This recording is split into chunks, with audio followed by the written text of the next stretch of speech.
We're interviewing David Dombkins from the UNECE International PPP Center of Excellence. Welcome, David. Thank you. What is the benefit to a country of hosting a UNECE PPP Specialist Center? It really must be self-interest. If a country is going to host a specialist centre, if it doesn't really deliver them something very tangible, then it's not going to work. So the start point always is for us, can this country bank on this? Is it going to add value to the country? Is it going to be improved by the board, then by the minister, and in many cases finally by the Prime Minister? So it must be something that really adds value to that country. For instance, in Saudi, desperate for water makes a huge sense. In the Philippines, health is a key issue, makes strategic sense. So whatever the specialist centre is, it must be something that they really have a passion for, that industry is going to back, that the government is going to back. From our perspective in the UN, if the government believes and has a passion for it and industry supports it within the country, the flow-on benefits to outsiders, other countries, will flow naturally. So the real issue for us is from the start, do they really value this? Do they want to do it? Is there tangibility in it? If that exists, then the centre will go. Okay, thank you. What does PPP mean? Yeah, a big issue and a very confused issue. To too many people, PPP means the process that started back in the late 1980s in Britain, private finance infrastructure, and that's all I think it is, where the private sector provide the funding and take on the risk for delivering a program.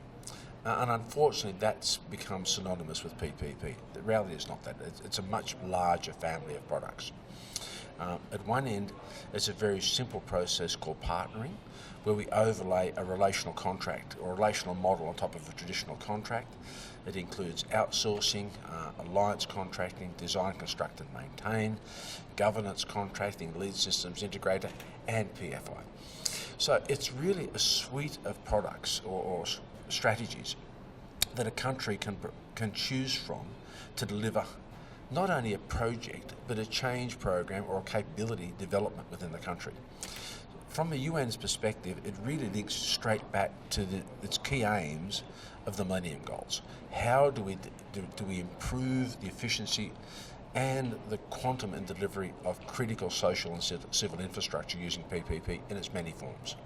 So we believe it's something that can have huge impact, but it's a strategic model that uses that full spectrum of methodologies, not just one. Okay, thank you. What are the benefits from PPP projects? Varied. At one end, they can help countries gain finance, and we see with the diminishing tax base that, particularly post the financial crisis, countries simply don't have the funding that's required for these key social infrastructure, for schools, hospitals, and it's not going to come. And they're not going to get that funding anywhere in the next 5 to 10 years. The only source of that funds is going to come from the private sector. So it's going to be a critical activity in the delivery of social and civil infrastructure in the future. The problem is the existing models for it, the demand outstrips supply by about 10 to 1. So we've got to change the availability of cash and change the risk distribution so that it can add real value to society in delivering the social infrastructure. There's no point putting these processes in place if in fact the social cost to the community is absurdly high because of inflated demands for risk from banks because the models we're putting forward are inappropriate. So it can deliver real benefit in infrastructure, but on the other hand, with the other products, the relational contracting PPP type models, what you get out of those ones is significantly improved social performance.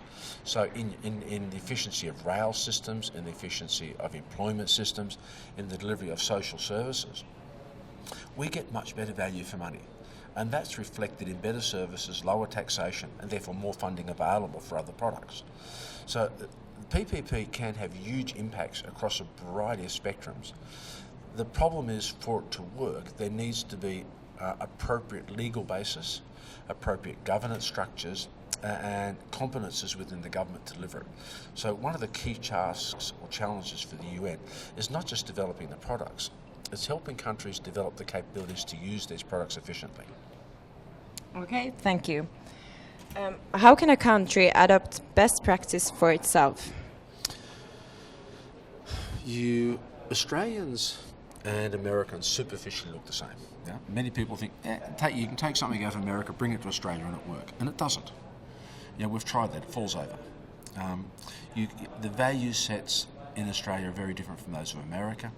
The legal systems are different.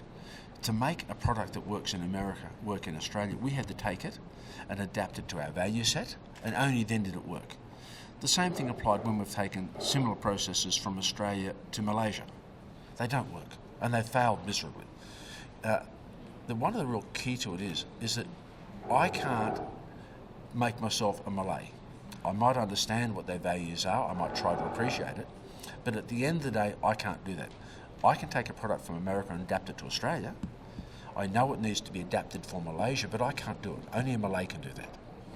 The same if I take a product from Australia or Malaysia and try to take it into Abu Dhabi or Qatar. It won't work. Now, I can't make myself a Qatari or an Emirati from their mindset, their value set. You've got to get a local to do it. So you go through a process called contextualisation, where you inform and educate the local about the product, and then they have to adapt it themselves to their society. It doesn't matter whether you do it in Turkey or Russia, it makes no difference. Each country must adapt the products to suit themselves and fit with their culture, their existing legacy systems, the strategy and values of the country. If you're going to make this work, you've got to reinvent the wheel every time. You can't buy a product off the shelf and dump it into a country.